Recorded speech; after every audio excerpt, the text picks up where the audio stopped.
गयासुद्दीन तुगलक हमने पढ़ लिया। गयासुद्दीन तुगलक की अफगानपुर के अंदर मृत्यु हो जाती है। वो जो लकड़ी का महल था वो उसके ऊपर गिर गया था। वो उसी के बेटे जुन्ना खान ने बनाया था, और जुन्ना खां ही मोहम्मद बिन तुगलक के नाम से गद्दी पर बैठा। मोहम्मद बिन तुगलक।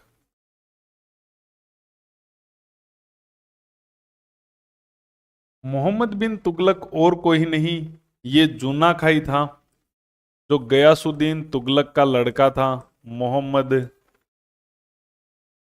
बिन तुगलक। मोहम्मद बिन तुगलक का ही जो अन्य नाम है या वास्तविक नाम है वो था जुन्ना खां। वास्तविक नाम क्या था? नाम जुन्ना खां। एक नाम इसका जुन्ना खां था, एक इसका एक अन्य नाम और था, या उपाधि टाइप भी कह सकते हो, उलुग खां। तो मोहम्मद बिन तुगलक का वास्तविक नाम जुन्ना खां था। जुन्ना खां एग्जाम में नहीं आए तो उलुग खां कर देना। ठीक है, ये इसके नाम थे। इसकी कई उपाधियां भी थी मोहम्मद बिन तुगलक की। उप, उपाधियां देखो, यहां से अच्छे अच्छे क्वेश्चन आते हैं। इसकी उपाधियों की बात करें तो इसे दुनिया का खान कहा जाता था। दुनिया का खान। उसके अलावा इसे अब्दुल मुजाहिद कहा जाता था। अब्दुल मुजाहिद। अब्दुल मुजाहिद भी इसी का ही उपाधि है, दुनिया का खान। इसे जिले इलाही कहा जाता था, अल्लाह का प्रतिनिधि, जिले इलाही। ये इसने सिक्कों पर भी लिखाया था, अल्लाह का प्रतिनिधि, ईश्वर का प्रतिनिधि, अल्लाह का प्रतिनिधि।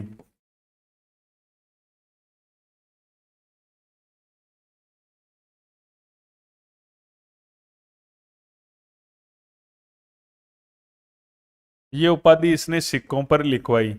ये उपाधि जिले इलाही की उपाधि मोहम्मद बिन तुगलक से पहले किसने धारण कर ली थी? मोहम्मद बिन तुगलक से पहले सबसे पहले जिले इलाही की उपाधि बलबन ने धारण की, फिर अलाउद्दीन खिलजी ने धारण की, और तीसरा है मोहम्मद बिन तुगलक ने धारण की है। एक इसने अल सुल्तान की उपाधि धारण की, अल सुल्तान। तो ये सब उपाधियां इसी की हैं। अगर बात करूं, इतिहासकारों ने इसे कई उपनाम दिए हैं। ये उपाधियां क्या होती है और उपनाम क्या होते हैं, कईयों को तो ये भी अंतर नहीं पता। उपनाम क्या होता है और उपाधि क्या होती है? उपाधि तो उस समय वो धारण करता है, और उपनाम तो बाद में भी कोई दे सकता है। जैसे अभी मैं इसको कोई उपनाम दे दूं, ठीक है, इस प्रकार से, तो इसे कई उपनामों से जाना जाता था। इसे कहा जाता है धनवानों का राजकुमार। धनवानों का राजकुमार। इसे धनवानों का राजकुमार कहा जाता है। प्रिंस ऑफ मोनेरियस। प्रिंस ऑफ मोनेरियस कहा जाता है इसे। प्रिंस ऑफ मोनेरियस। अंग्रेजी में भी लिखा आ सकता है धनवानों का राजकुमार, प्रिंस ऑफ मोनेरियस किसे कहा जाता है। कहा किसने था? एडवर्ड थॉमस ने कहा था। एक अंग्रेज है एडवर्ड थॉमस, उसने इसे धनवानों का राजकुमार, या अंग्रेजी में लिखा है प्रिंस ऑफ मोनेरियस, इसे कहा जाता है। तो ये एक तो उपनाम ये। एक इसे कहा जाता है मुद्रा शास्त्री। मुद्रा मतलब होता है सिक्के, सिक्कों पर इसने काम किया था। यह पहला सुल्तान हुआ था जिसने सांकेतिक मुद्रा चलाई थी। वो अपन आगे बात करेंगे क्या थी ये सांकेतिक मुद्रा। ये इसने चलाई, इसलिए इसे मुद्रा शास्त्री भी कहा जाता है। पागलपन का अंश, कि इसके अंदर पागलपन का अंश था। कहा गया कि इसके अंदर पागलपन का अंश था। यानी आप पढ़ोगे, अभी इसकी योजनाएं पढ़ोगे, इसने अपनी योजना लागू करने के लिए रक्त बहाया, लेकिन योजना लागू की इसने, और वो सभी योजनाएं लगभग इसकी फेल हुई। तो इसमें कहा गया कि पागलपन का अंश है। एल्फिंस्टन ने कहा है। किसने कहा है? एक अंग्रेज, अल्फिंस्टन। अल्फिंस्टन ने कहा है कि मोहम्मद बिन तुगलक में पागलपन का अंश था। इसे रक्त पिपासु भी कहा जाता है। क्या कहा जाता है? रक्त पिपासु। रक्त पिपासु मतलब खून का प्यासा। अपनी योजना लागू करने के लिए ये किसी का भी खून भी बहा सकता था। अपने काम में कोई भी बीच में आए तो उसको मरवा देता था। तो रक्त पिपासु कहा जाता है। इसकी तुलना अरस्तु से भी की जाती है, क्योंकि इसकी भी दर्शन में, खगोल में जो है वो इसकी रुचि थी। विज्ञान में, अरस्तु की विज्ञान में रुचि थी, इसकी भी विज्ञान में, आयुर्विज्ञान के अंदर कई, खगोल में कई चीजों में इसकी रुचि थी, इसलिए अरस्तु भी कहा जाता है मोहम्मद बिन तुगलक। तो ये मोहम्मद बिन तुगलक है। तो जुन्ना खां इसका वास्तविक नाम, अन्य नाम उलुग खां, दुनिया का खान, अब्दुल मुजाहिद, जिले हिलाही सिक्कों पर अल सुल्तान। इतिहासकारों ने धनवानों का राजकुमार एडवर्ड थॉमस ने कहा है। मुद्रा शास्त्री, पागलपन का अंश एल्फिंस्टन ने बताया। रक्त पिपासु अरस्तु, इसे कई नामों से इसको जाना गया है। खगोल, गणित, आयुर्वेद में इसकी रुचियां हुआ करती थी मोहम्मद बिन तुगलक की।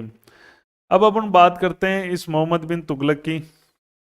तो इसका जो राज तिलक हुआ था, इंपॉर्टेंट क्वेश्चन है इसका। राज तिलक, इसका राज तिलक हुआ था लाल महल के अंदर। ये लाल महल दिल्ली के अंदर है, जो बलबन ने बनाया था। तो लाल महल के अंदर इसका राज तिलक हुआ था। बलबन का बनाया हुआ था ये, दिल्ली में। दिल्ली में हुआ था इसका राज तिलक, लाल महल में। लाल महल जो है बलबन का बनाया हुआ था। अब देखो इतिहास में ये, इसको पागल बादशाह, रक्त पिपासु कई नामों से जाना गया है। कारण है इसने कई योजनाएं लेकर आया ये। इसकी योजनाएं देखो, मोहम्मद बिन तुगलक की। मोहम्मद बिन तुगलक की 5 योजनाएं, 5 योजनाओं पर जिक्र करेंगे, और ये पांचों योजना का विस्तार से वर्णन किया है। इन 5 योजनाओं की जो जानकारी देता है हमें जियाउद्दीन बरनी देता है। जानकारी कौन देता है? बरनी। इसकी 5 योजनाओं की जानकारी हमें बरनी देता है। तो इसकी पांचों योजनाओं के बारे में देखो, एग्जाम की दृष्टि से वेरी इंपॉर्टेंट है। सबसे पहले हम बात करते हैं इसने कौन कौन सी योजना बनाई। तो नंबर 1, इसने अपनी राजधानी परिवर्तित कर दी। नंबर 1, इसने राजधानी बदली, और इसने राजधानी बनाई देवगिरी। दिल्ली की जगह पर देवगिरी, देवगिरी को राजधानी बनाई। दिल्ली को छोड़ा और देवगिरी को राजधानी बनाई। पहला काम इसने ये किया, देवगिरी को राजधानी बना दी। ये महाराष्ट्र के अंदर है। दिल्ली के स्थान पर अंदर की बातें भी आती हैं। देवगिरी महाराष्ट्र को राजधानी बनाई। देवगिरी को राजधानी बनाई, और देवगिरी जो महाराष्ट्र में है इसका नाम रखा दौलताबाद। क्या नाम रखा? तो देवगिरी की जगह एग्जाम में ऐसा भी लिखा आ सकता है कि दौलताबाद को राजधानी बनाई, इसी ने नाम रख दिया दौलताबाद। देवगिरी का एक अन्य नाम भी प्रचलन में था, जो मुसलमानों के देवगिरी पर आक्रमण के बाद में ये नाम इसका प्रचलन में चलता था।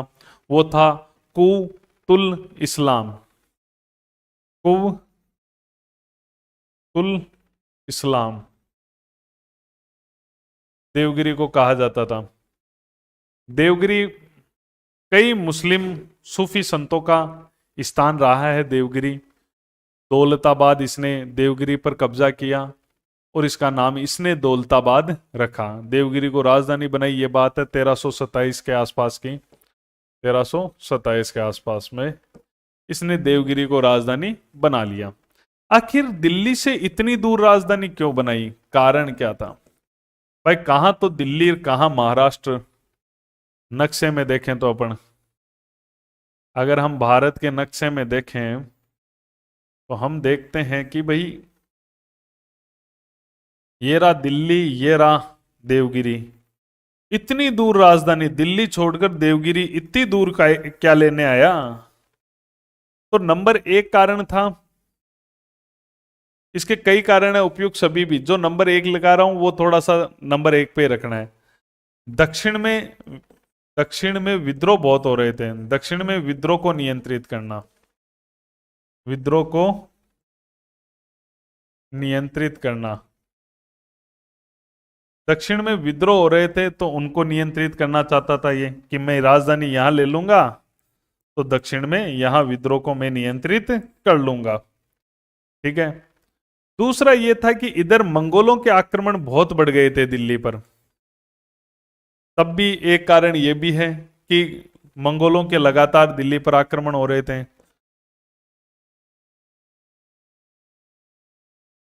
लगातार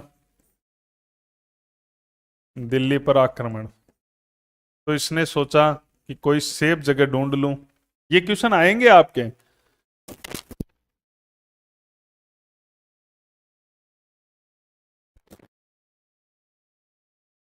तो मंगोल लगातार दिल्ली पर आक्रमण कर रहे थे।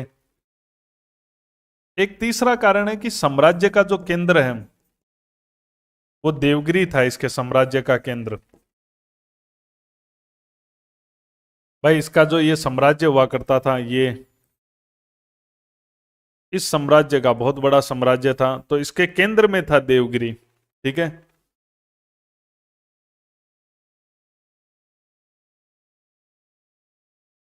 इसलिए राजधानी बनाई थी, ये बरनी कहता है, ये बात केवल बरनी के अनुसार है। बाकी मैंने इसको तीसरा नंबर दिया है, ध्यान रखना। अगर आपसे पूछे कि राजधानी क्यों ले गया था ये दक्षिण में, तो दक्षिण में कंट्रोल करने के लिए ले गया था। नंबर एक इसको ही मानना है उत्तर आपको। नंबर दो, मंगोलों के लगातार आक्रमण से दिल्ली में ये परेशान हो चुका था, दिल्ली अब सुरक्षित नहीं रहा था, और साम्राज्य का केंद्र देवगिरी था। ये बर्नी लिखता है, बर्नी के अनुसार ये कारण है, बर्नी ने ये कारण नहीं बताया, बर्नी ने ये बताया कारण। तो तीन कारण है इसका। तो ये दिल्ली से दूर ले गया क्योंकि ये मानता था कि साम्राज्य का केंद्र है, इसलिए ये ले गया था। अब देखो, कहां तो दिल्ली, कहां महाराष्ट्र में देवगिरी। इसने कहा दिल्ली पूरी खाली करो, मोहम्मद बिन तुगलक। तभी तो मैं कहता हूं ना, इसके पागलपन का अंश कहा गया, इसको पागल शासक कहा गया। ठीक है। और अपनी योजना के लिए रक्त भी बहा देता था, सबको कहा सब दिल्ली खाली कर दो। दिल्ली पूरी तरह से उजड़ गई, वहां बिल्ली और कुत्ता तक नहीं बचा था। ये बर्नी ने लिखा है। बर्नी क्या लिखता है? बर्नी ने लिखा कि दिल्ली पूरी तरह से उजड़ गई, दिल्ली पूरी तरह से उजड़ गई, दिल्ली में एक कुत्ता व बिल्ली भी नहीं बचा।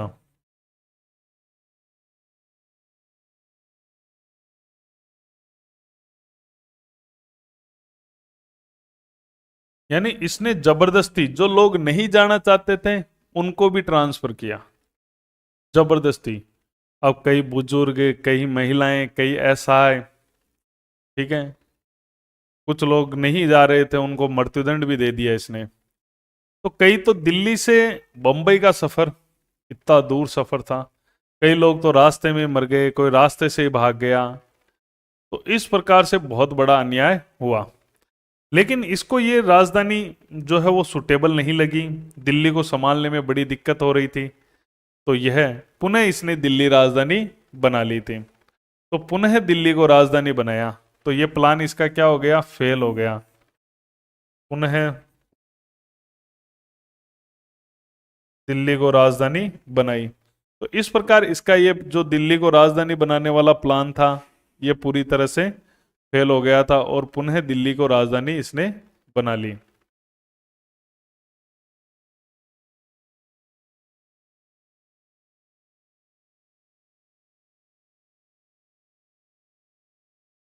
अब देख लो कितना बड़ा इसने संघर्ष किया और वापस दिल्ली को राजधानी बना ली थी। इसामी ये लिखता है, इसामी तो यही कहता है कि भैया ना केवल मुस्लिम जनसंख्या का 10वां भाग ही देवगिरी पहुंचा था और उन लोगों ने भी देवगिरी को बहुत ज्यादा उपजाऊ और समर्थ बना दिया था इसामी के अनुसार। तो इसामी क्या लिखता है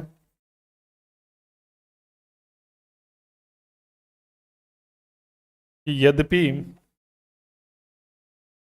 मुस्लिम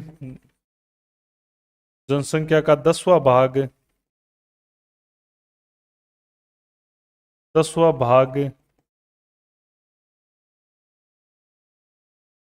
ही देवगिरी पहुंचा और उन लोगों ने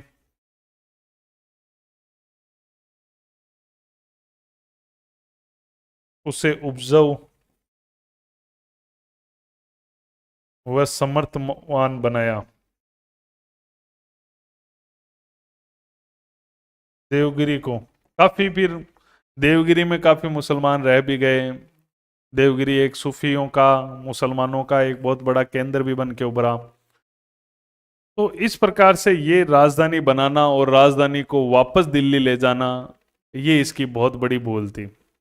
तो ये पूरी स्टोरी आपको इसकी ध्यान में होनी चाहिए। पहला काम तो इसने ये किया। दूसरा इसने क्या किया, इसने सांकेतिक मुद्रा चलाई।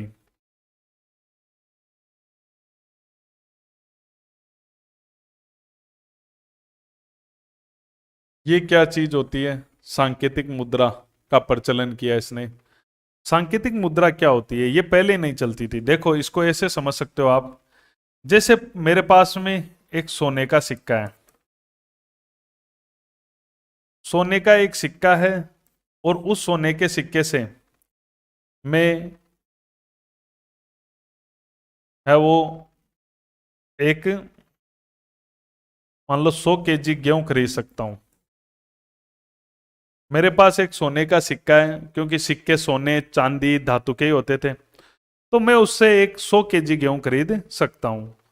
अब मैंने सोने के सिक्के के, मेरे सोने के सिक्के के 2 टुकड़े कर दिए। सोने के, मेरा सोने का सिक्का था, उसके 2 टुकड़े हो गए। तो अब मैं बाजार में जाऊंगा तो भी मुझे 100 kg गेहूं मिल जाएंगे। 100 kg नहीं मिलेंगे तो 98 kg मिल जाएंगे, लेकिन मुझे मिल जाएंगे। क्यों? क्योंकि यहां भाव धातु का है, यहां कीमत इस धातु की है जो सोना है, इसलिए मुझे मिल रहा है ये चीज। और यही मुद्रा चलती थी पहले, ठीक है, कि जितना सामान खरीदना है वास्तव में उस धातु की कीमत उतनी होती थी। तो इस चांदी की चीज ला रहे हो तो चांदी के बराबर मिल जाएगा। चांदी का सिक्का था तो चांदी की जो वैल्यू थी उसमें कितना ग्रेन का सिक्का था वो, तो उस हिसाब से मान लो 1 kg मिल रहा है गेहूं तो 1 kg मिल जाएगा। तो इस ये चांदी का सिक्का टूट के 2 टुकड़े भी हो गए तो भी आप दोनों टुकड़े ले जाके दोगे तो भी 1 kg दे देगा, क्योंकि कीमत धातु की है। लेकिन सांकेतिक मुद्रा जो अभी चल रही है, अभी आपके पास में एक नोट है जो 500 रुपए का है। आप दुकानदार के पास जाओगे और 500 रुपए की चीज लेकर आ जाओगे। आपके पास उस नोट पर अगर मैंने 20 रुपए लिख दिए तो आप 20 रुपए का सामान लेके आओगे। रिजर्व बैंक 20 लिख दिया तो 5 रुपए लिख दिया तो आपको 5 रुपए का। तो ये क्या है? ये संकेत है। तभी नोट पे लिखा होता है कि मैं धारक को 50 रुपए देने का वादा करता हूं। तो वो वादा किया गया है कि इस सांकेतिक मुद्रा की कीमत इतनी है। अब मैं इस नोट के 20 टुकड़े कर देता हूं, 10 टुकड़े कर देता हूं। क्या बाजार में 500 के नोट के 10 टुकड़े करके ले आओगे 500 का सामान? नहीं ला सकते, क्योंकि वो सांकेतिक मुद्रा थी, उसकी कोई वैल्यू नहीं है। इसी प्रकार भारत में अगर किसी सुल्तान ने सांकेतिक मुद्रा चलाई तो उसका श्रेय जाता है इसको। तभी तो इसको हमने मुद्रा शास्त्री कहा था। तो इसने क्या किया, इसने कहा कि भाई इसने भी सांकेतिक मुद्रा चलाई। इसने क्या किया, कि भाई चांदी मेरे राज्य में महंगी है, मेरे पास में ज्यादा सिक्के चांदी के ही चलते हैं जो टंका कहलाते हैं। इसने कहा चांदी बहुत महंगी है तो क्यों नहीं मैं तांबे के और कांसे के और इनके सिक्के चला दूं, और इनकी कीमत इस चांदी के टंका बराबर ही होगी।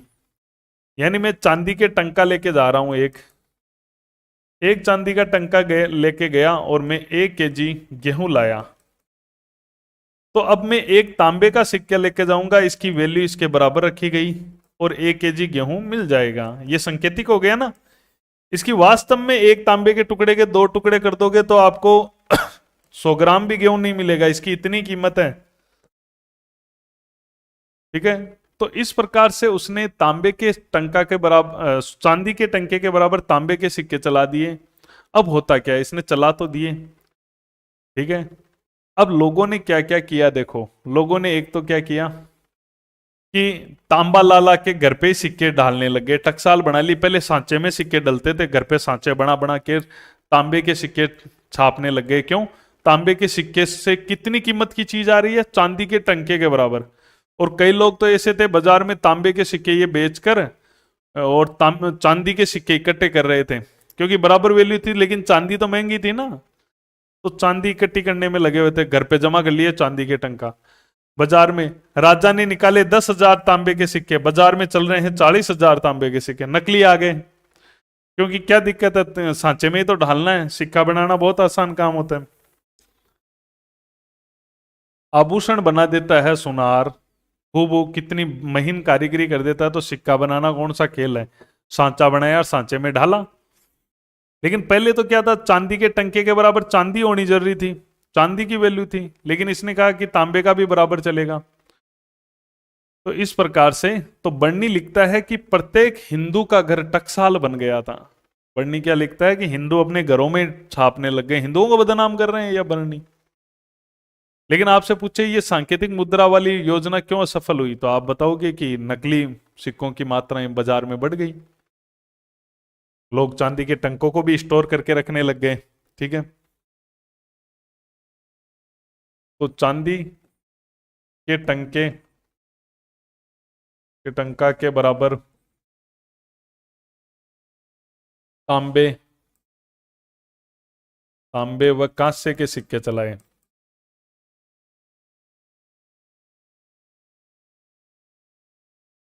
आपसे पूछे ना किसके चलाए, तो इन दो में से फिर तांबा ज्यादा सही करना। ठीक है, तांबे और कांसे के सिक्के चलाए।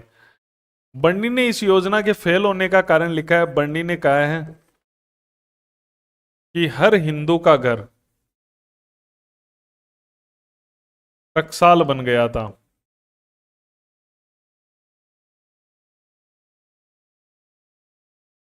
इसका मतलब है कि जो है नकली सिक्के बहुत ज्यादा छपने लग गए, नकली सिक्कों का प्रचलन बढ़ा और योजना क्या रही, योजना असफल हुई। इसने कहा भाई वापस लाओ सिक्के। ये योजना भी देखो, इसकी पहली योजना राजधानी वाली भी फेल रही, ये भी फेल रही। सिक्के वापस मंगवाए इसने, सिक्के वापस मंगवाए कि वापस जमा करा दो, योजना फेल हो गई थी। तो कहा जाता है कि जो तुगलकाबाद है, तुगलकाबाद में सिक्कों का ढेर लग गया था, टीला बन गया था, सिक्कों का ढेर लग गया। इसने कहा सिक्के वापस लाओ, सिक्के वापस आए तो ढेर लग गया तुगलकाबाद में। इसने कहा भाई इतने सिक्के तो मैंने जारी नहीं किए थे, क्यों वो नकली आ गए फिर। क्योंकि भाई वापस जमा कराना है तो जैसे नोटबंदी में नोट जमा कराए तो नोट मिले भी तो इन लोगों ने तांबे के सिक्के सरकार को जमा कराए, सरकार ने इनको चांदी का टंका दिया, अब वापस इन लोगों के मौज हो गई, उसमें नकली भी चलने लगे। तो भयंकर नुकसान इसको इसमें हुआ सांकेतिक मुद्रा के प्रचलन में। इसने तीसरा इसका योजना थी, वो थी खुरासान अभियान।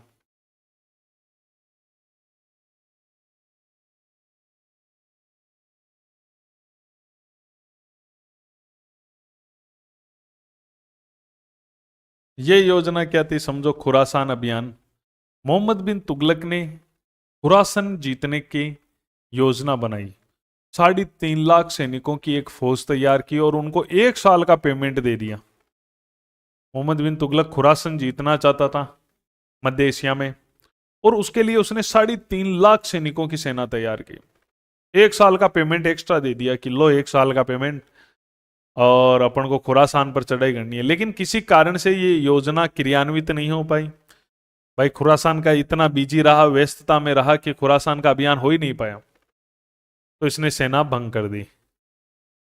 तो इस प्रकार देखो कितना बड़ा लॉस हुआ। 1 साल का पेमेंट दे दिया, सैनिकों में अब नाराजगी भी तो बढ़ी है, सेना आपने भंग ही कर दी जो 3.5 लाख सैनिक तैयार किए थे। तो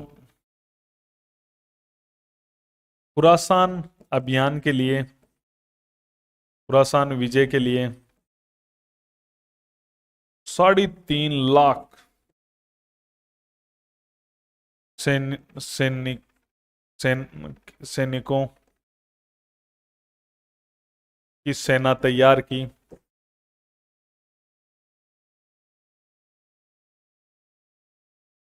एक वर्ष का अग्रिम भुगतान दिया एडवांस में। लेकिन किसी कारण से, व्यस्तता से, ये योजना क्रियान्विति नहीं हुई, योजना की क्रियान्विति नहीं हुई, और इसने बाद में सेना भंग कर दी। प्लान बहुत जबरदस्त थे उसके, कहते हैं ना किस्मत ही साथ नहीं दिए। काम इसने अच्छे अच्छे किए, लेकिन इसके सब योजनाएं फेल हो गई। वो खुरासान अभियान है इसका, वो इसका फेल हो गया। ठीक है, तो इसके अभियान पूरी तरह से फेल होने लग गए। नंबर 4 देखें। 5 अभियानों पर चर्चा करेंगे, 5 योजनाओं पे। कराचिल अभियान।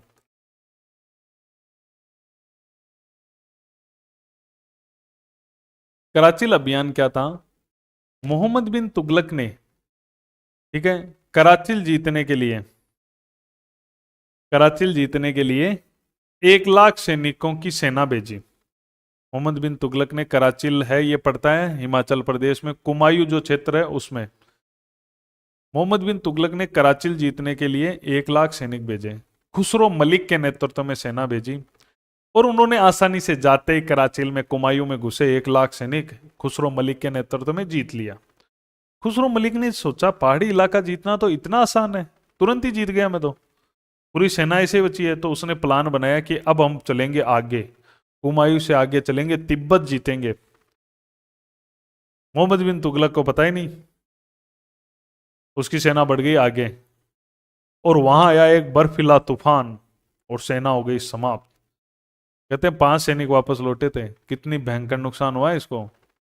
5 सैनिक वापस आए इसके कराचिल में से। तो मोहम्मद बिन तुगलक ने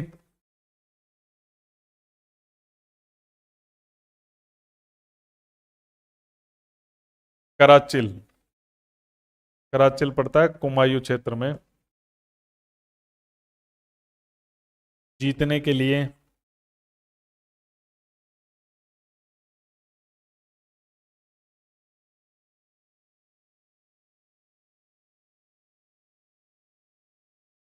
1 लाख सैनिक भेजे थे।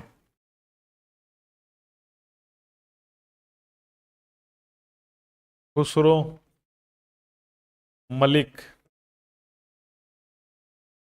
के नेतृत्व में भेजा। ठीक है, ये चले गए, तो कराचिल जीत भी लिया। कराचिल जीतने के बाद सेना तिब्बत की ओर बढ़ी।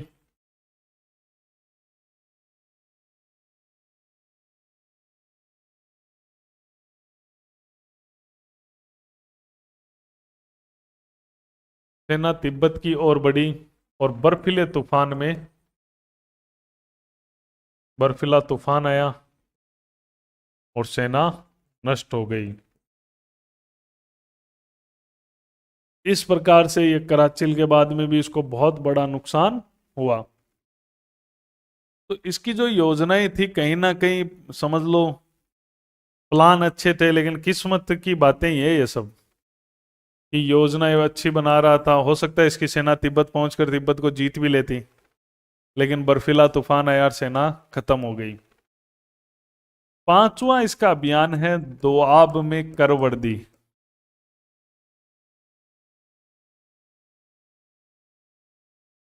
इसने क्या किया? दोआब, दोआब किसे कहते हैं?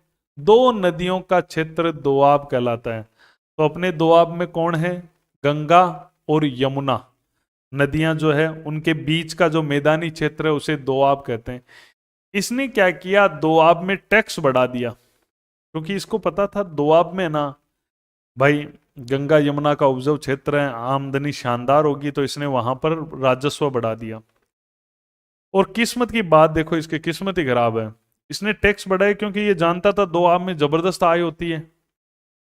और उसी साल दोआब में अकाल पड़ गया, भयंकर अकाल पड़ गया। अकाल 2-3 साल तक चला, अकाल भी अकाल पड़ गया। इसके कर्मचारी वहां पर जबरदस्ती कठोरता पूर्वक वहां पर लगन वसूली करते थे, टैक्स वसूली करते थे।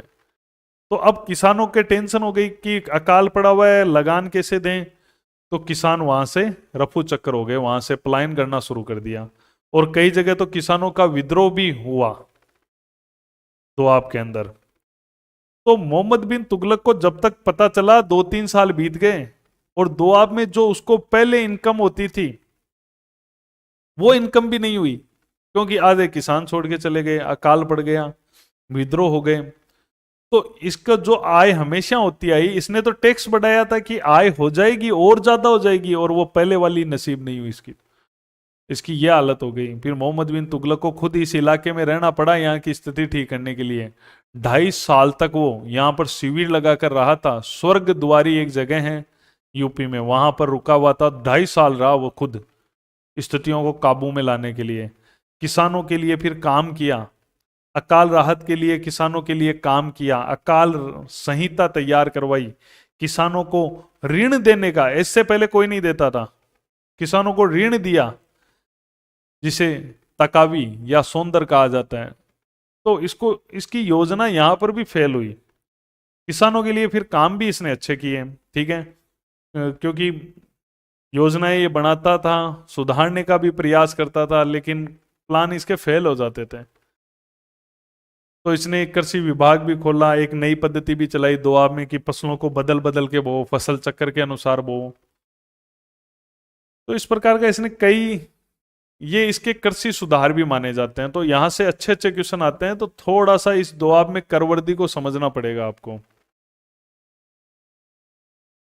गंगा यमुना दोआब में करवर्दी की, टैक्स बढ़ा दिया वहां पर, लेकिन उसी साल यहां अकाल पड़ गया।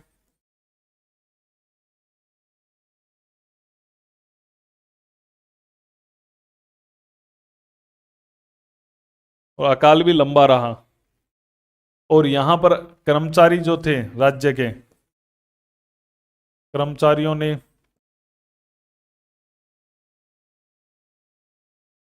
कठोरता पूर्वक राजस्व वसूलियां शुरू की, लगान वसूली शुरू की। तो किसानों का पलायन हो गया।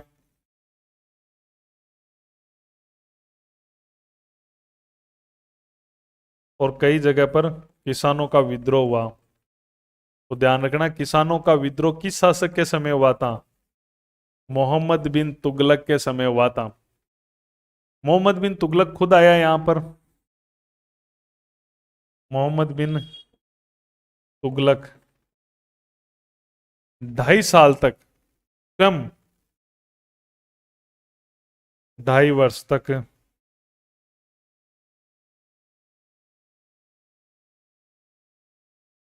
स्वर्ग द्वारी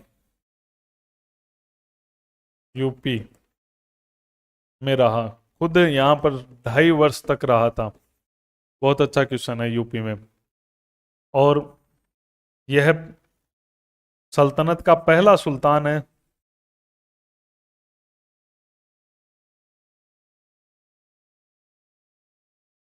जिसने अकाल के लिए काम करना शुरू किया है, जिसने अकाल राहत के लिए कार्य किया।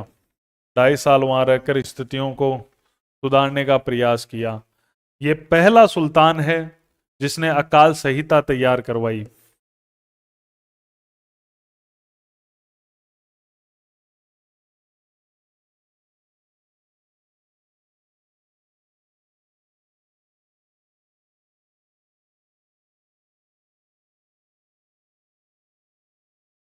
अकाल संहिता,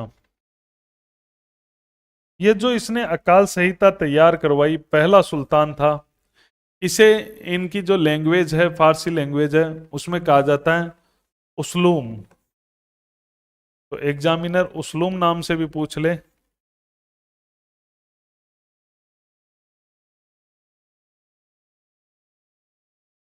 तैयार करवाई, देखो किसानों के लिए कोई अच्छा काम का नाम आए ना, तो आप मोहम्मद बिन तुगलक कर सकते हो, क्योंकि इसने कई कार्य ऐसे हैं जो इनके लिए करवाए हैं। ठीक है, अब किसानों को ऋण भी देगा ये।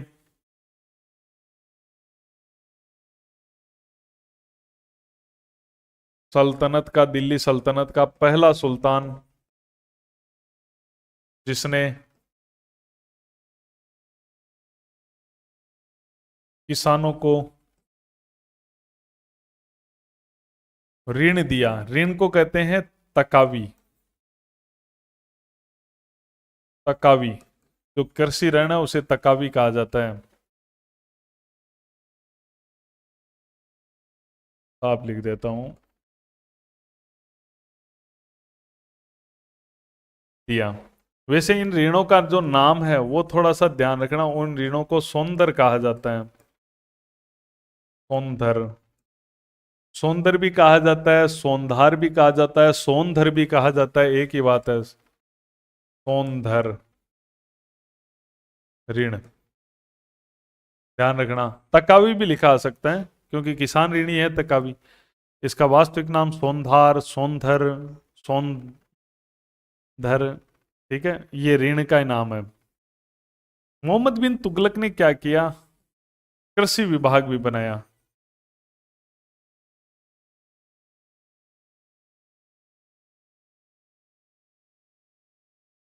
कृषि विभाग की स्थापना की। पहली बार ऐसा हुआ कि कृषि के लिए एक डिपार्टमेंट बनाया गया, और उस कृषि विभाग का नाम था दीवाने कोही। दीवान ए कोही, दीवान ए कोही, ये डिपार्टमेंट का नाम हो गया दीवान ए कोही। और उस अधिकारी का नाम होता था अमीर ए कोही, जो इसका अधिकारी होता था। या पूरा नाम दीवान ए अमीर ए कोही भी लिखा आ सकता है, कोई बड़ी बात नहीं है। दीवान ए कोही उस डिपार्टमेंट का नाम, या दीवान ए अमीर ए कोही। अमीर ए कोही इसका जो लीडर होता था उसको कहते थे। तो दीवान ए अमीर ए कोही, अमीर ए कोही, एक ही बात है ये। इसने क्या किया, फसलों को बदल बदल बोने का सिस्टम शुरू किया।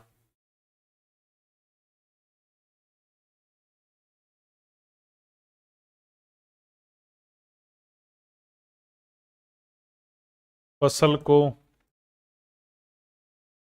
बदल बदल कर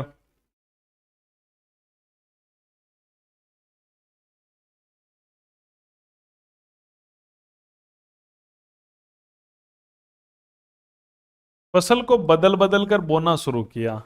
इस प्रणाली को अपन कहते हैं चक्रावर्तन पद्धति। तो एग्जामिनर ये भी करते हैं कि चक्रावर्तन पद्धति किसने लागू की। फसलों को बदल, चक्र, फसल चक्र कहते हैं ना इसको, फसलों को बदल बदल कर बोना।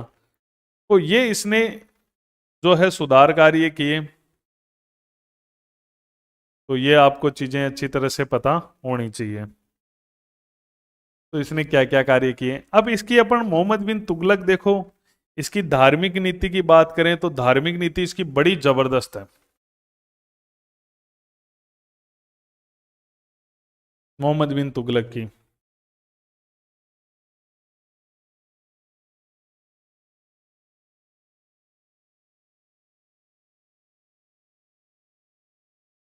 तो मोहम्मद बिन तुगलक की धार्मिक नीतियों को हम देखें तो देखो,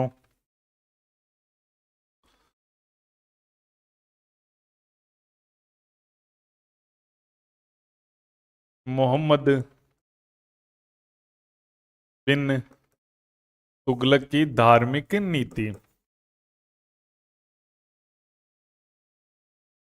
क्वेश्चन बनता है क्योंकि इसकी एक स्पेशल धार्मिक नीति है। कैसी धार्मिक नीति है? पहली तो देखो, इसने खलीफा से अनुमति ली, क्योंकि इस्लाम कहता है कि भाई आप खलीफा से अनुमति लो। तो उस समय खलीफा की एक शाखा मिस्र में चल रही थी, तो इसने मिस्र के खलीफा से अनुमति प्राप्त की। मिस्र के खलीफा से अनुमति प्राप्त की। शासक बनता है कोई मुसलमान तो एक खलीफा से अनुमति लेने का रिवाज है, इसने मिस्र के खलीफा से ली। ठीक है, मिस्र के खलीफाओं के एक वंशज हुआ करता था गयासुद्दीन महमूद, उसको दिल्ली बुलाकर इसने सम्मानित भी करवाया था।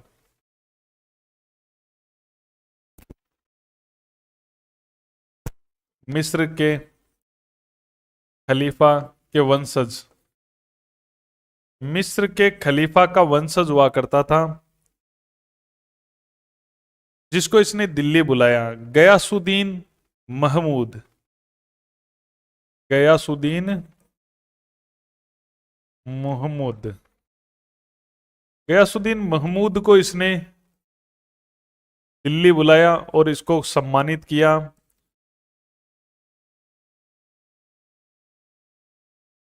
दिल्ली बुलाकर इसको धन वगैरह दिया, सम्मानित किया। बहुत गरीब स्थिति थी, फकीर था पूरी तरह से। गयासुद्दीन महमूद के पास पहनने को कपड़े तक नहीं थे, इसको दिल्ली बुलाकर काफी धन भी दिया, इसको सम्मानित किया मोहम्मद बिन तुगलक ने। ये देखो, एक इनका इस्लाम में क्या होता है कि इस्लाम में ये होता है कि जो सल्तनत काल की विशेषता रही कि शरीयत के अनुसार शासन चलाने की, या जो शरीयत की व्याख्या करता था एक धार्मिक समूह हुआ करता था उलेमा। उलेमा वर्ग के कहने पर शासन, उसके अनुसार शासन चलाना, लेकिन इसने ऐसा नहीं किया, इसने गिनती नहीं की। तो उलेमा वर्ग इससे नाराज ही रहता था। उलेमा जो धर्म की व्याख्या करने वाला ग्रुप था धार्मिक, उलेमा वर्ग या शरीयत जो इस्लाम के कानून है के अनुसार शासन नहीं चलाया। ऐसा पहले भी हुआ था। कौन था? अलाउद्दीन खिलजी, उसने भी शरीयत के अनुसार नहीं चलाया शासन, और इसने भी नहीं चलाया। एक वेरी वेरी इंपॉर्टेंट क्वेश्चन है, ये पहला सुल्तान हुआ है जो हिंदुओं के साथ सही सूण रहा। पहला सुल्तान जो हिंदुओं के प्रति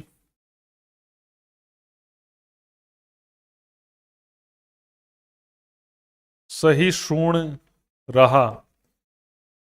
किसी हिंदू को धर्म के आधार पर प्रताड़ित करना, ये काम इसने किया ही नहीं। इससे पहले सभी मुसलमान शासक कर रहे थे, मोहम्मद बिन तुगलक ने नहीं किया, तो एक बढ़िया चीज है। और ये पहला सुल्तान था जो हिंदुओं के त्योहारों में भाग लेता था, इससे पहले किसी ने नहीं लिया। जो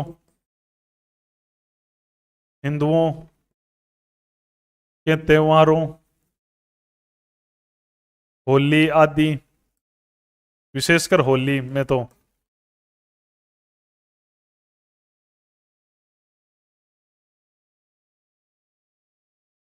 पहला सुल्तान था जो हिंदुओं के त्योहारों में भाग लेता था, हिंदुओं पर अत्याचार नहीं किए। इससे भी पता चलता है, इसने देखो नगरकोट है ना, नगरकोट में जो ज्वाला नगरकोट को जब लूटा था, तो नगरकोट को लूटने के, जीतने के बाद, नगरकोट को जीतने के बाद इसने जो ज्वालामुखी मंदिर था उसको नहीं तोड़ा, नगरकोट का जो सबसे फेमस मंदिर था।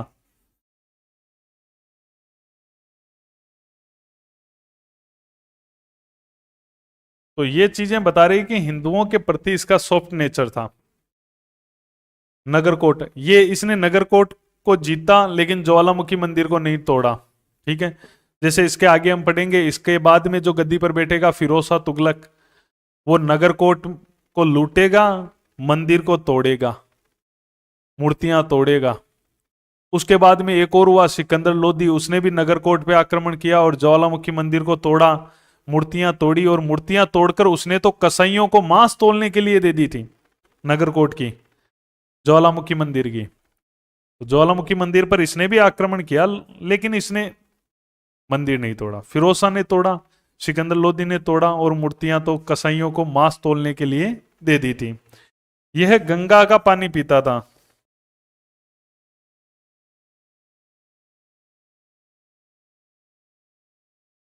तो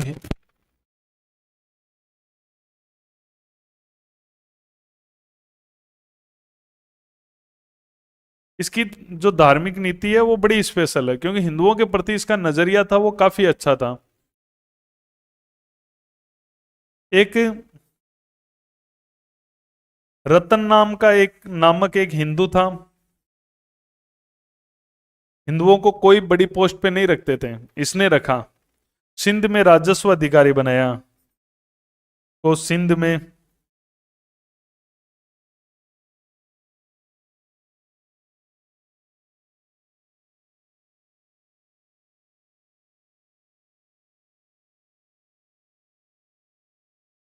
राजस्व अधिकारी इसने बनाया। तो ये इसके कार्य ये बता रहे हैं कि इसका जो दूसरे धर्म है उनके प्रति इसका थोड़ा नजरिया है वो बड़ा सॉफ्ट हुआ करता था। और क्योंकि इसने इस्लाम की कट्टरता को फॉलो नहीं किया ना, इस कारण। अगर ये शरीयत को फॉलो करता, उलेमा वर्ग को फॉलो करता, तो कहीं ना कहीं कट्टरता दिखाई देती। अगर अपन बात करें तो कुछ जैन विद्वान इसके समय, जैन विद्वान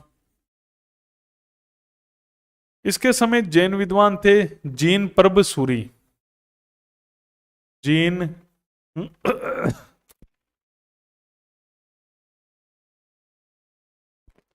जीन प्रभ सूरी थे। ये इनसे काफी लंबी चर्चाएं वगैरह करता था, लंबी चर्चा परिचर्चा करता था, लंबी चर्चाएं किया करता था। जैन विद्वान से अक्सर इनसे मिलता था और इनसे लंबी चर्चाएं वगैरह करता था। एक जैन विद्वान और था राजशेखर। राजशेखर को भी इन्होंने सम्मानित वगैरह किया था मोहम्मद बिन तुगलक ने। तो धार्मिक रूप से इसमें कट्टरता कम थी। जैन मंदिरों की यात्राएं भी की इसने।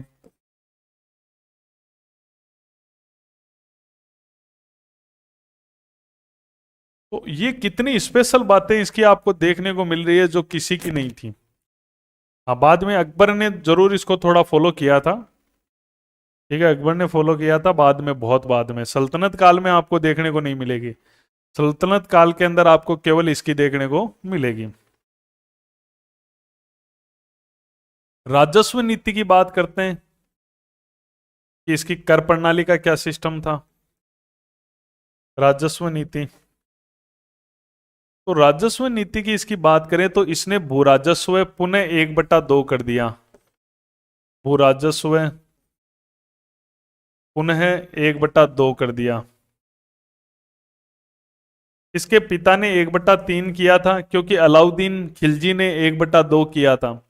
तो दो ही जने हुए हैं इतिहास के अंदर जिन्होंने 1/2 राजस्व वसूल किया है, ध्यान रखना इतिहास में। एक तो अपन ने पढ़ा अलाउद्दीन खिलजी ने 1/2 भू राजस्व बना दिया था, और उसके अलावा मोहम्मद बिन तुगलक इन्होंने 1/2, इसके अलावा किसी ने नहीं 1/2 वसूल किया है। तो 1/2 वसूल अलाउद्दीन खिलजी ने और इसने किया है। तो ये कुछ तथ्य हैं जो जबरदस्त तथ्य बनते हैं एग्जाम की दृष्टि से। उसके अलावा इसने क्या किया, इसने सर्वप्रथम इजारेदारी की प्रथा चलाई इस काल में। या जिसे मुक्ता प्रथा भी कहते हैं। एक तरह से ये ठेकेदारी सिस्टम होता है। इसमें क्या किया इसने, इसने राजस्व वसूल करने का काम ठेके पर दे दिया। राजस्व वसूल करने का कार्य ठेके पर दिया।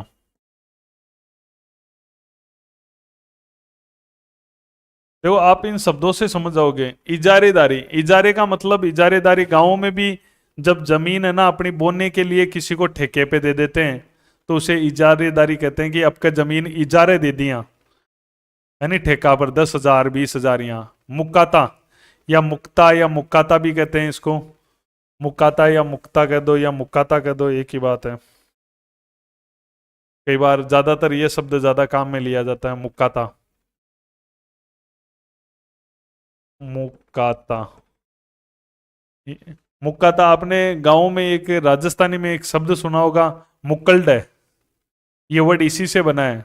मुक्कल्ड मतलब ठेकेदारी में जमीन जाना देवन है, तो जमीन रिलेटेड है। अपने गांव में भी इजारा मुक्कल्डा ये शब्द चले। यही चीज है, राजस्व वसूल करने के लिए जो ठेका प्रणाली है वो इसने शुरू की थी। एक इसने क्या किया, एक रजिस्टर तैयार कराया जिसे कहते हैं हस्म ए बहिलास्ट। हस्म ए बहिलास्त। बही जानो ने थे, बही मतलब जो पुराने समय में लिखा पढ़ी करता ना उसको बही कहते हैं। लास्ट से लिस्ट बना लो कि हस्म ए बही लास्ट। इसने रजिस्टर तैयार किए, बहियां तैयार की इक्ताओं की आय व्यय का हिसाब किताब रखने के लिए। इक्ताओं की आय व्यय का हिसाब किताब रखने के लिए इसने रजिस्टर तैयार करवाए।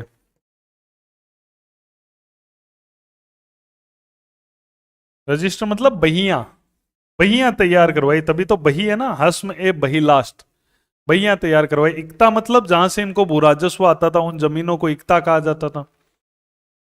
तो इक्ताओं का पूरा हिसाब किताब बहियों में तैयार करवाया जाता था। इसके अलावा इसने क्या किया, एक नई पोस्ट बनाई जो राजस्व वसूल करती थी। इक्ता में इक्तेदार वगैरह तो हुआ ही करते थे, उसके अलावा इसने एक पोस्ट बनाई।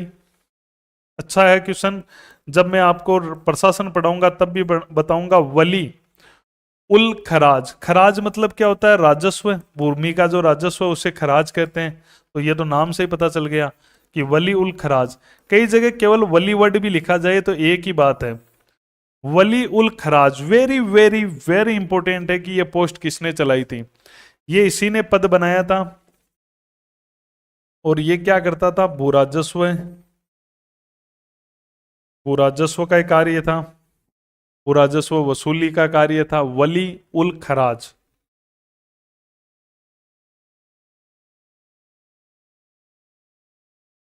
या सिंपल वली नामक पोस्ट इसने बनाई है, बहुत इंपॉर्टेंट बात है। अब बात करते हैं, ये राजस्व की बातें हो गई, 3-4 बातें बन रही थी, ठीक है, राजस्व की। और अपन देख ले तो इसने बिजनेसों में भी पूंजियां लगाई थी, व्यापारियों के साथ पार्टनरशिप में भी।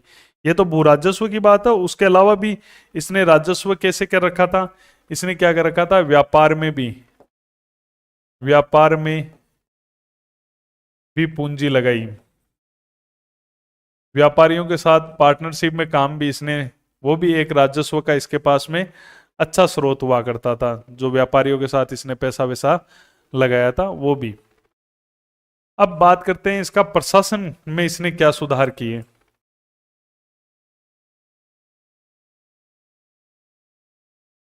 प्रशासन की बात करें तो इसने प्रशासन के अंदर एक पोस्ट चलाई थी, अमीर ए सादा।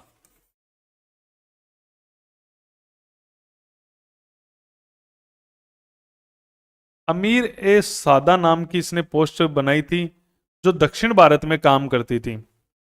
अमीर ए सादा की जो पोस्ट थी, दक्षिण भारत में 100 गांवों पर इसको नियुक्त किया जाता था।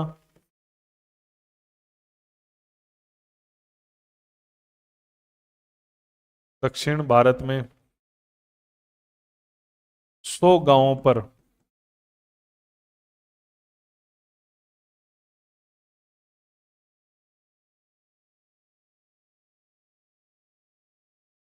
100 गांवों पर इसको नियुक्त किया जाता था।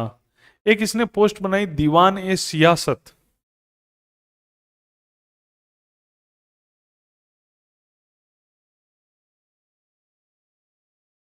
ये पद भी किसका बनाया हुआ है? मोहम्मद बिन तुगलक का बनाया हुआ है। दीवान ए सियासत पद इसने बनाया। तो ये प्रशासन की दो पद ध्यान रख लेना। एक एक वेरी इंपॉर्टेंट बात है कि ये पहला सुल्तान था जिसने योग्यता के आधार पर कर्मचारियों की नियुक्ति की थी। पहला सुल्तान, वेरी वेरी इंपॉर्टेंट, जिसने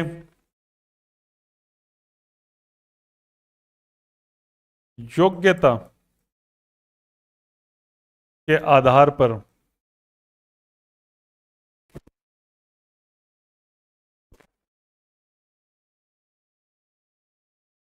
कर्मचारियों की नियुक्ति की। योग्यता के आधार पर इसने कर्मचारियों की नियुक्ति की। यह पहला शासक था। यह थोड़ा सा आपको ध्यान में रखना है।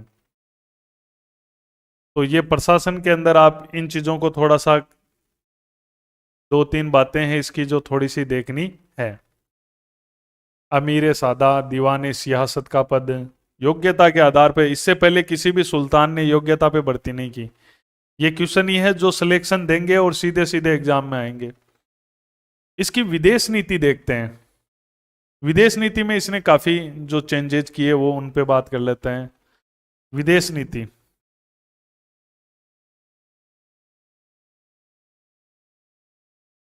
इसने विदेशों से काफी संपर्क किए। कई विदेशों में राजदूत नियुक्त किए, कई विदेशों से राजदूत आए, विदेशियों का सम्मान भी किया इसने। ठीक है, तो इसने, ये प्रथम सुल्तान था जिसने राजदूतों का आदान प्रदान किया था। प्रथम सुल्तान जिसने चीन से, सीरिया से, कई देशों से इसने संपर्क रखे। ठीक है, चीन से, ईरान से, मिस्र से, ईरान, मिस्र आदि देशों से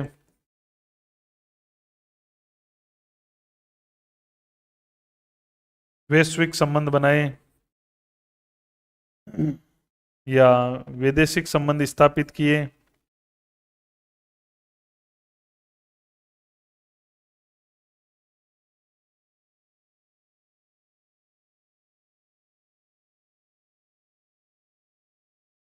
राजदूतों का आदान प्रदान किया।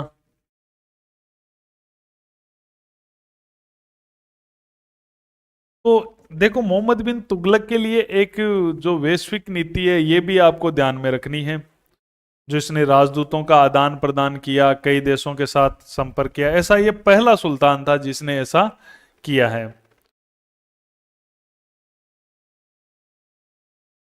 ये विदेशियों का बड़ा सम्मान करता था, विदेशी यात्रियों का सम्मान करता था। इसने आदेश दे दिया था कि जो भी विदेशी आए अपने, उनको एक एजा नाम से संबोधित किया जाए।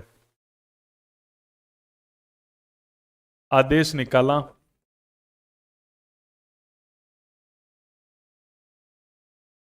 विदेशियों को एजा नाम से संबोधित किया जाए।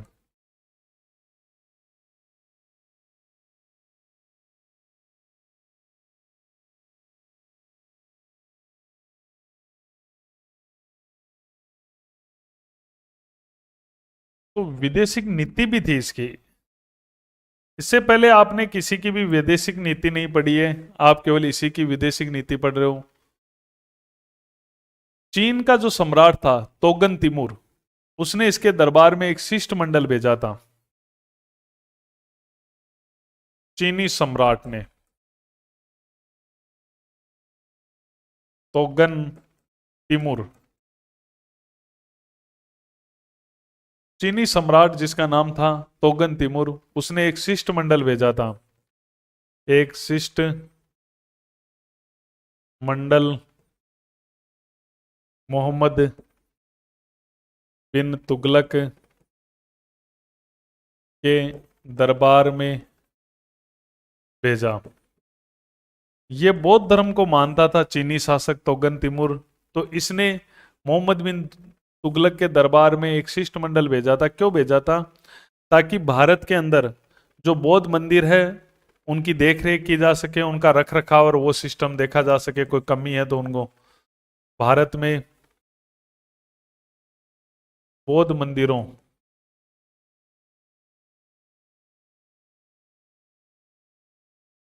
के रख रखाव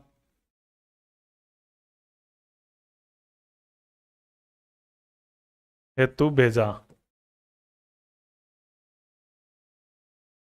चीनी सम्राट तोगन तिमूर ने। ठीक है, तो ये भी एक अच्छा क्वेश्चन है। तो कईयों के साथ में इसके अच्छे संबंध हुआ करते थे।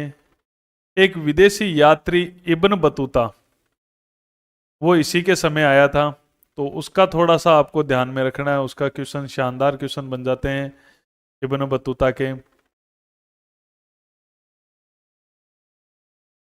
तो ये एक वेरी वेरी इंपॉर्टेंट है। एक विदेशी यात्री आया, इब्न बतूता। मध्य काल में जितने भी विदेशी यात्री आए, सबसे टॉप का दर्जा दिया गया है इसको। तो जो इब्न बतूता आया, एक गाना भी सुना होगा आपने, इब्न बतूता पाँव में जूता, ऐसा कुछ गाना है। तो वो इब्न बतूता यही था, वो मोरक्को निवासी है, अफ्रीका का। मोरक्को, मोरक्को एक देश है अफ्रीका का। अफ्रीका में मोरक्को ऊपर की तरफ है। जैसे ये अफ्रीका देश है ना, अफ्रीका महाद्वीप है ना, अफ्रीका महाद्वीप में यहां पर है मोरक्को, उत्तरी अफ्रीका में ऊपर की तरफ। यहां से उत्तरी अमेरिका, जो ये उत्तरी अफ्रीका इलाका है, वहां ऊपरी इलाके को उत्तरी मध्य अफ्रीका, ये इलाका दक्षिणी अफ्रीका कहलाता है। तो ऊपर जो अफ्रीका है, वहां मोरक्को देश है, वहां से आया था ये, इस क्षेत्र से। मोरक्को उत्तरी अफ्रीका का इलाका है, वहां से ये आया। मोहम्मद बिन तुगलक के दरबार में ये आया, और मोहम्मद बिन तुगलक के दरबार में ये रहा।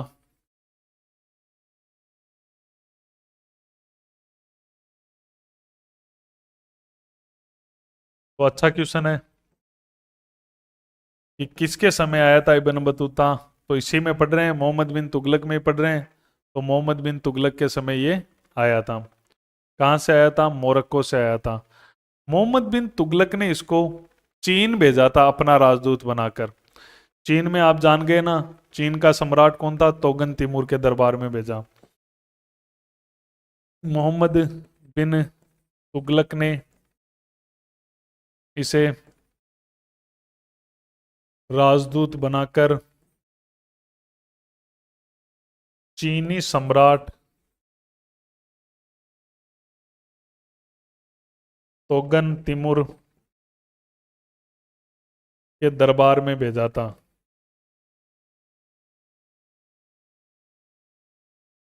तिगुन जो तोगन तिमुर था, उसके दरबार के अंदर इसको राजदूत बनाकर भेजा।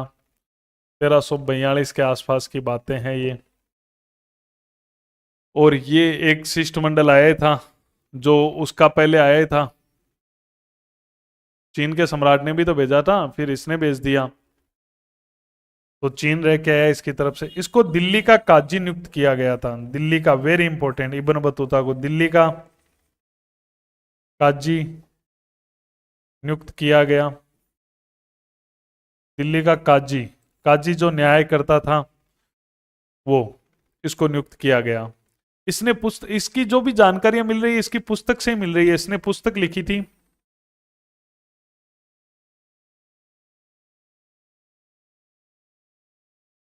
रेहला। रेहला नामक इसने पुस्तक लिखी थी, और ये पुस्तक इसने वहां अपने देश जाकर ही लिखी, मोरक्को ही।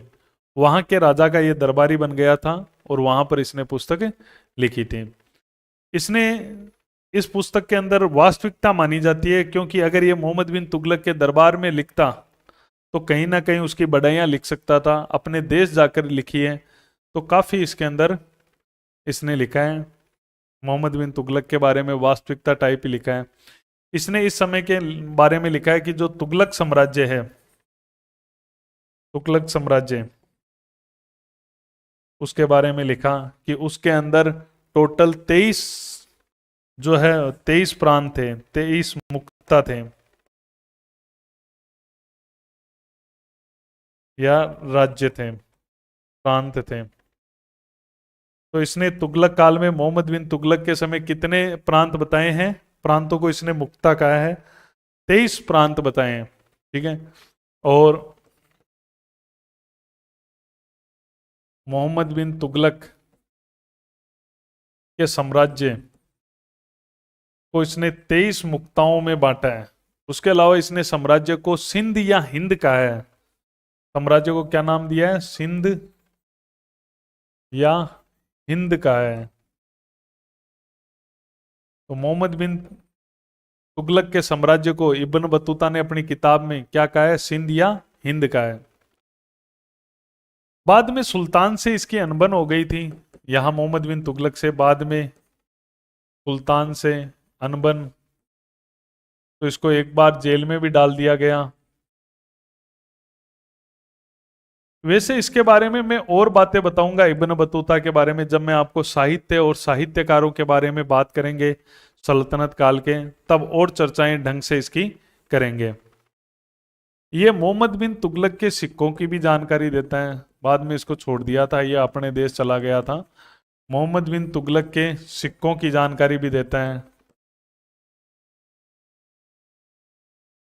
अपनी किताब में बताता है मोहम्मद बिन तुगलक के कुछ सिक्कों के बारे में। जैसे एक है दिनार, जो सोने का सिक्का है, एक सोने के सिक्के दिनार, दिनार का कहता है कि दिनार इसके समय एक सोने का सिक्का था, अपनी किताब में लिखा है।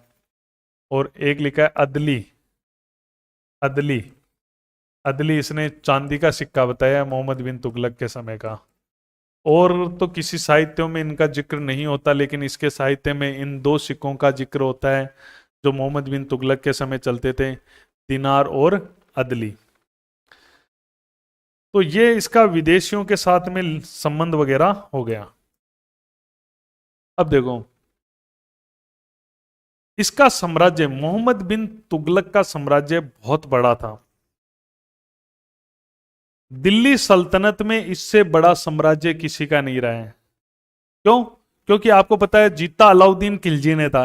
अलाउद्दीन खिलजी साउथ में नीचे तक चला गया, कन्याकुमारी तक, पूरा साउथ जीत लिया था उसने।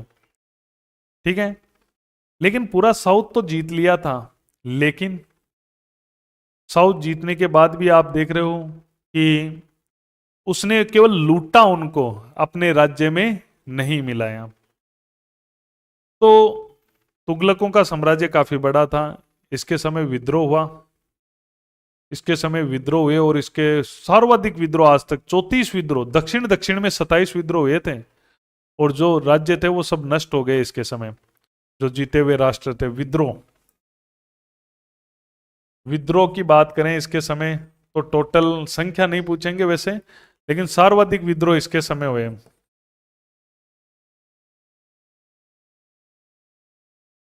लगभग 34 विद्रोह हुए थे, और दक्षिण भारत में हुए थे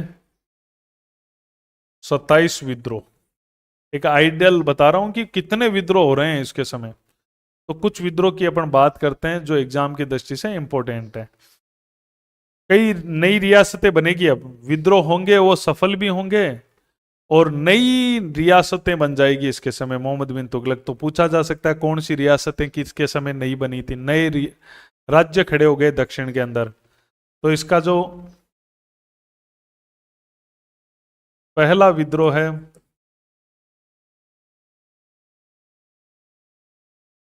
इसके समय पहला विद्रोह 1326 के अंदर हुआ था, सागर के सूबेदार ने किया था।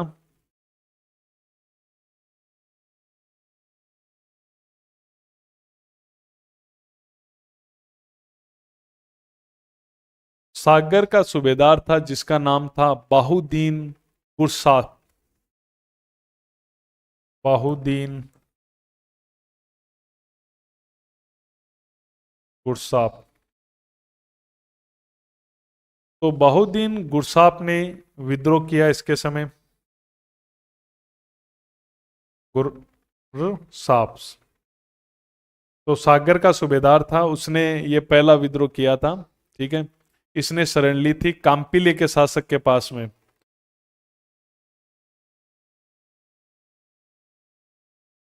शरण ली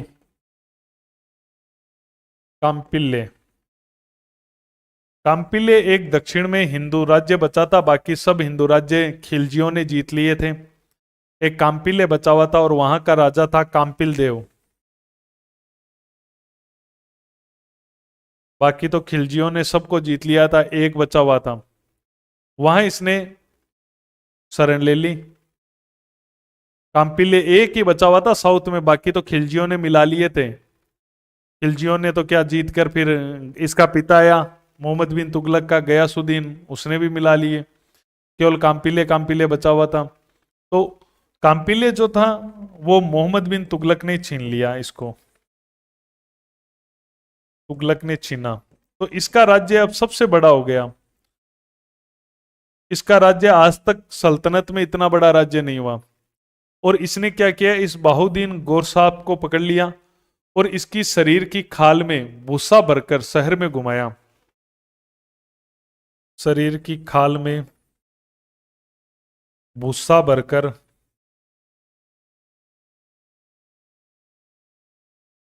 शहर में घुमाया ताकि कोई भी विद्रोह नहीं कर सके। मोहम्मद बिन तुगलक ने इसका विद्रोह बुरी तरह से दबाया, क्योंकि इसने कांपिले में शरण ली तो कांपिले छीन लिया मोहम्मद बिन तुगलक ने, और इसकी खाल में भूसा भरवाया गया।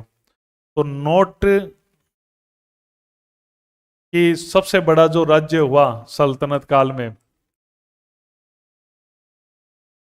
सल्तनत काल का सबसे बड़ा राज्य, सबसे बड़ा साम्राज्य इसका रहा, मोहम्मद बिन तुगलक का रहा। और गया भी इसके समय, अब एक बार तो रह लिया, बाद में अभी देखेंगे हम इससे आजादी प्राप्त करना शुरू करेंगे, क्योंकि ये तो अपनी योजनाओं में उनमें बिजी था ना, तो विरोध भी होने शुरू हुए। तो अपन पहला विद्रोह देख लिया अपन ने, सागर के सूबेदार ने किया। दूसरा विद्रोह किया अवध के सूबेदार ने। अब इनका तो क्रम ध्यान रखने की जरूरत नहीं है।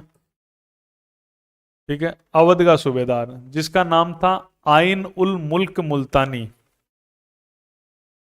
आइन उल मुल्क मुल्तानी अवध के सूबेदार ने विद्रोह कर दिया, जिसका नाम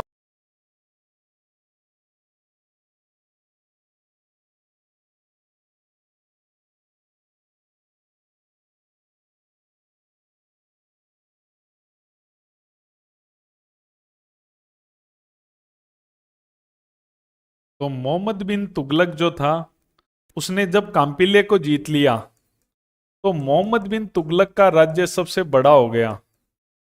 मोहम्मद बिन तुगलक का साम्राज्य सल्तनत काल में सबसे बड़ा था। काल में सबसे बड़ा था।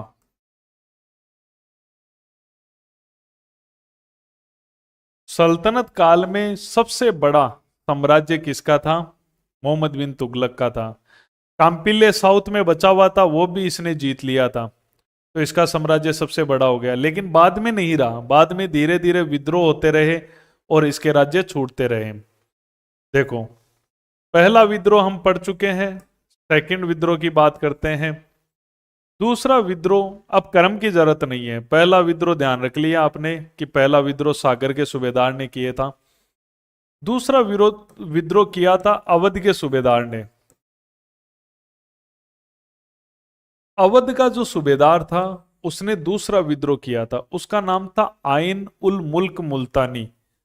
आइन उल मुल्क मुल्तानी, ये अवध का सूबेदार था, इसने विद्रोह कर दिया था। इसने विद्रोह किया, मोहम्मद बिन तुगलक ने इसके विद्रोह को दबाया और इसे माफ कर दिया। एकमात्र विद्रोह था, एकमात्र विद्रोह था जिसे मोहम्मद बिन तुगलक ने माफ किया।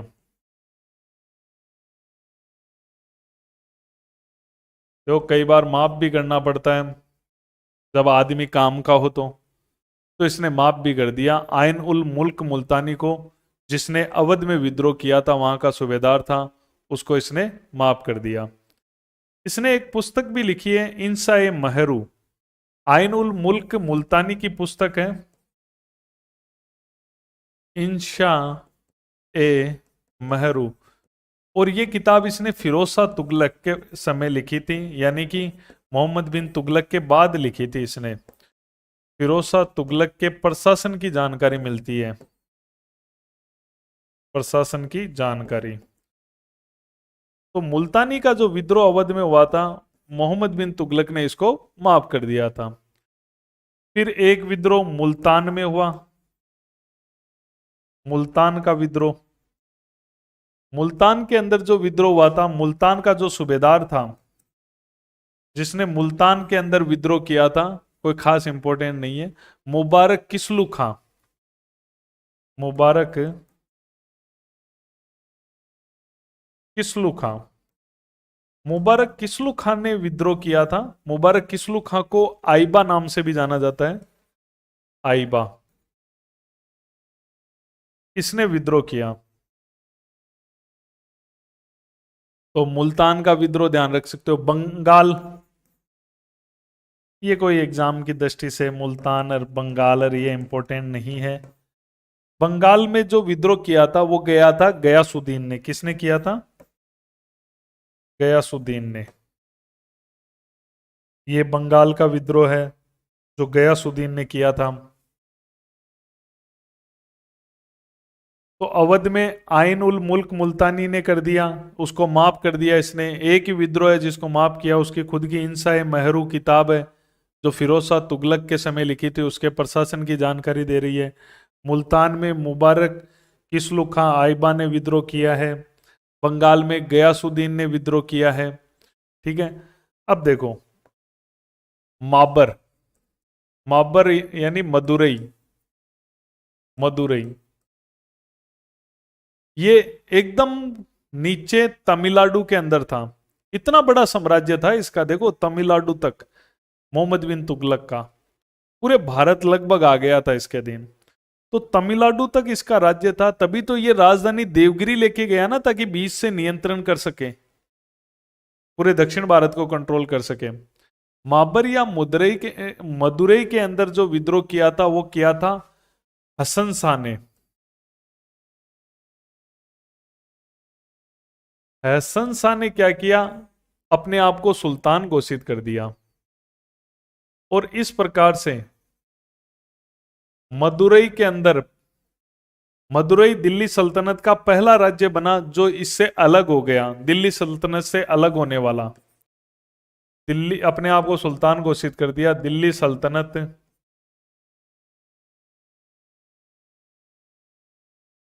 से अलग होने वाला पहला राज्य।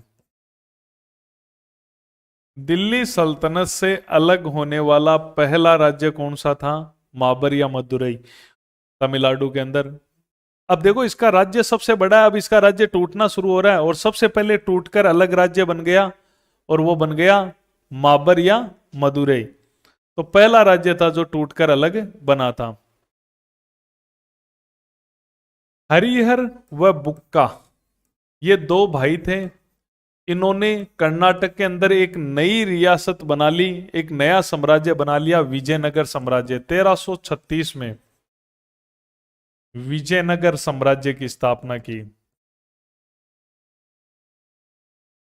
तो इसमें क्या क्वेश्चन बनता है कि विजयनगर साम्राज्य की स्थापना कब हुई थी, किसने की थी और किस शासक के समय हुई थी? मोहम्मद बिन तुगलक। अब इसके राज्य टूटने शुरू हो गए हैं। तेलंगाना, तेलंगाना के अंदर एक कृष्ण नायक था, वो शासक बन गया।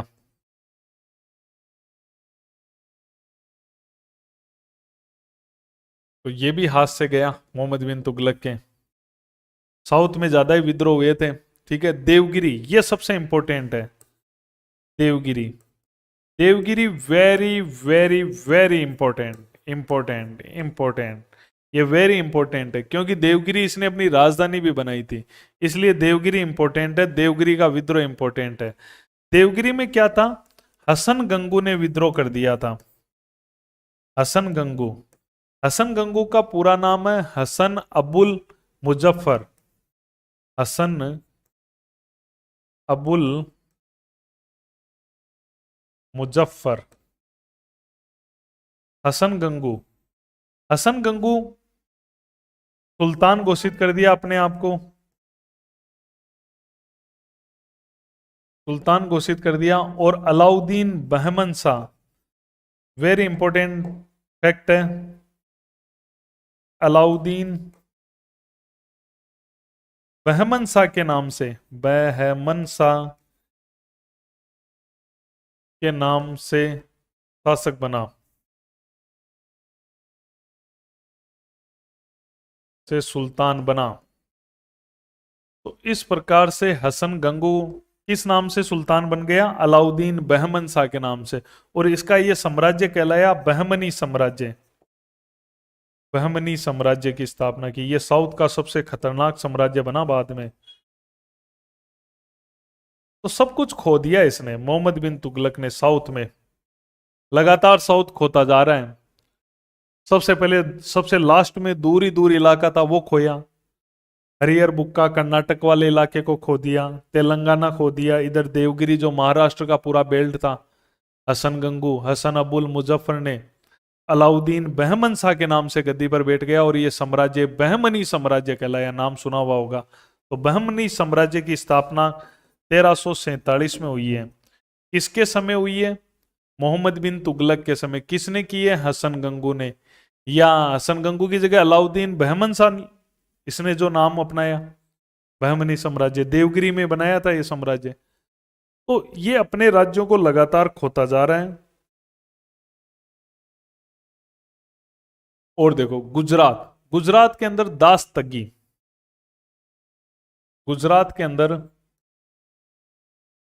दास्तगी ने विद्रोह कर दिया। दास्तगी का विद्रोह हुआ, ये इसके समय का अंतिम विद्रोह है। मोहम्मद बिन तुगलक के समय का अंतिम विद्रोह पूछ लेंगे सीधा ही। अंतिम विद्रोह कहां हुआ था? गुजरात में 1351 में इसके समय अंतिम विद्रोह हुआ था। 1351 के अंदर जो गुजरात के अंदर हुआ था और खुद दबाने गया था इसका विद्रोह मोहम्मद बिन तुगलक,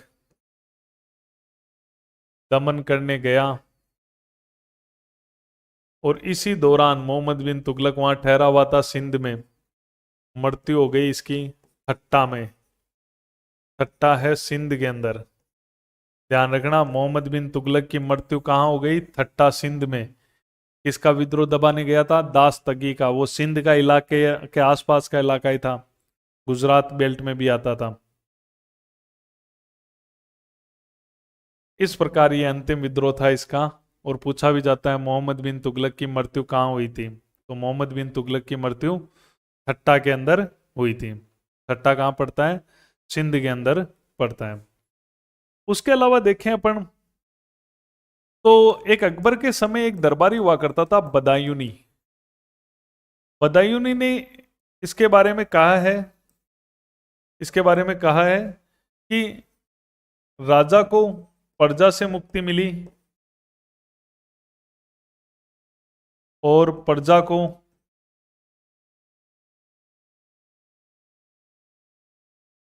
राजा से मुक्ति मिली।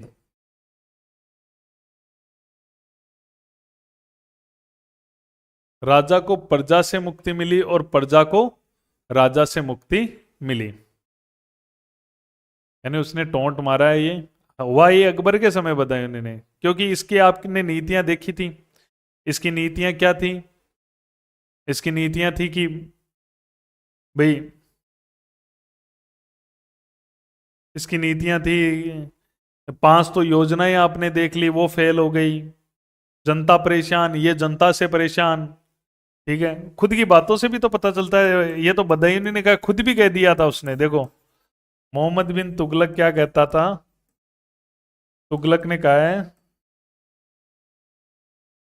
कि मेरा जो राज्य है ना, मेरा राज्य गंभीर रुग्णता से, गंभीर रोग से पीड़ित हो गया है, रोग से ग्रसित है, पीड़ित है। हकीम, जो डॉक्टर होता है हकीम, एक रोग का इलाज करता है तो दूसरा रोग लग जाता है।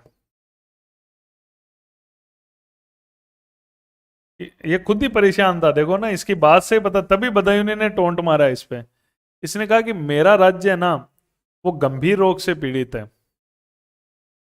हकीम एक रोग का इलाज करता है तो दूसरा रोग लग जाता है। तो खुद लिखा है इसने कि मेरा राज्य गंभीर रोग से पीड़ित था, कि मारे समस्या ही समस्याएं थी, एक समस्या ठीक करूं दूसरी। तभी बदायूं ने कहा राजा को प्रजा से मुक्ति मिली और प्रजा को राजा से मुक्ति मिली। तो ये चीजें अपन ने इसके बारे में देखी। तो ये था अपना मोहम्मद बिन तुगलक। तो मोहम्मद बिन तुगलक का एक बार मैं थोड़ा सा आपको,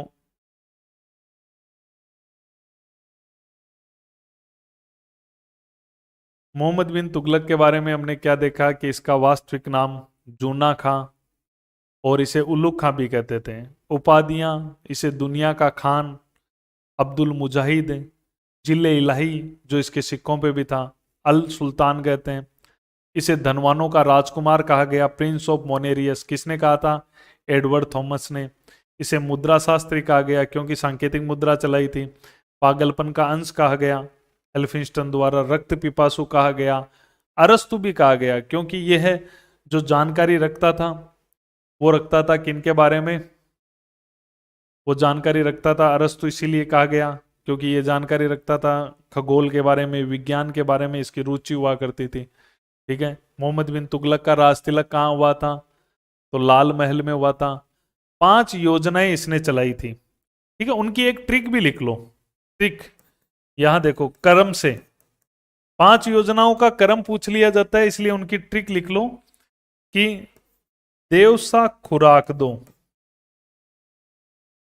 इसकी 5 योजना की ये ट्रिक है।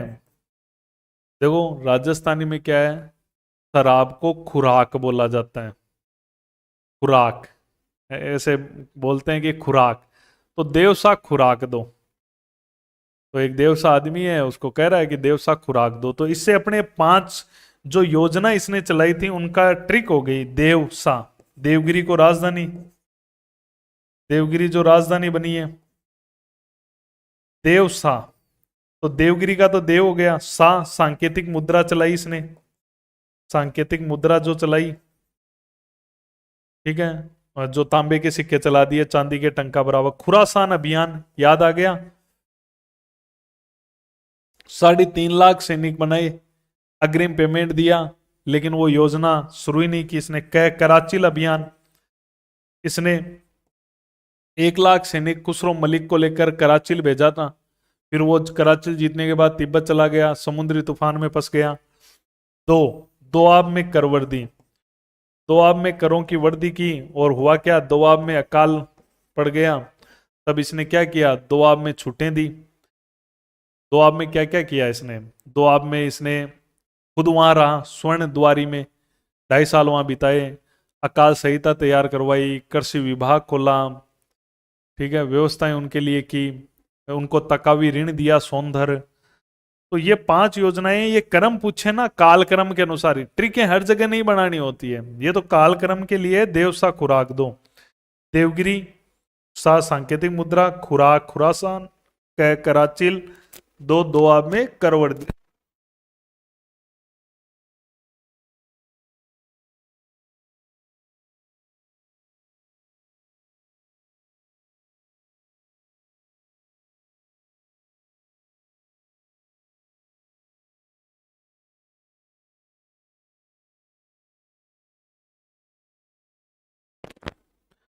अब इसकी धार्मिक नीति भी आपने देखी, स्पेशल थी।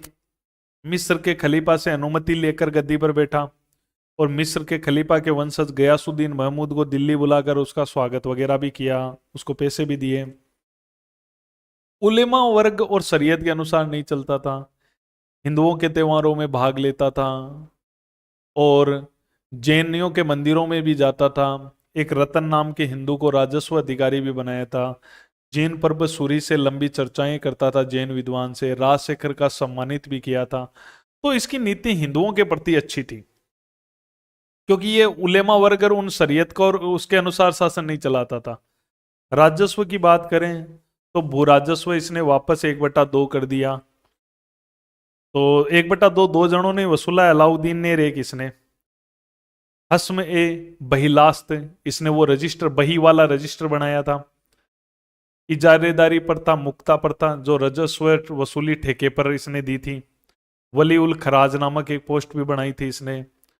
और भी प्रशासन में देखे तो अमीर सादा पोस्ट बनाई, दीवान सियासत पोस्ट बनाई। और ये पहला सुल्तान था जिसने योग्यता के आधार पर भर्तियां की है। योग्यता के आधार पर पहला सुल्तान हुआ। विदेश नीति की बात की तो चीन से राजदूत आए थे इसके समय। ये भी राजदूत भेजता रहता था विदेशों में, सीरिया में, ईरान में, मिस्र के अंदर। चीन से भी इसके समय राजदूत आए। इसने भी इब्न बतूता को राजदूत बनाकर चीन भेजा था। इब्न बतूता को दिल्ली का काजी भी नियुक्त किया था। इब्न बतूता था तो मोरक्को का, अफ्रीका का, उसको दिल्ली का काजी भी बनाया था। उसको बाद में जेल में भी डाल दिया था। इब्न बतूता ने इसके समय के 2 सिक्कों का भी उल्लेख किया है, दिनार और एलदी का। तो ये इस प्रकार से इसके बारे में अपन ने पढ़ा, ठीक है, कि विदेश नीतियां भी इसकी रही। इब्न बतूता के बारे में पढ़ा, ये इसके विरोध थे ही, विद्रोह। तो ये हो गया अपना मोहम्मद बिन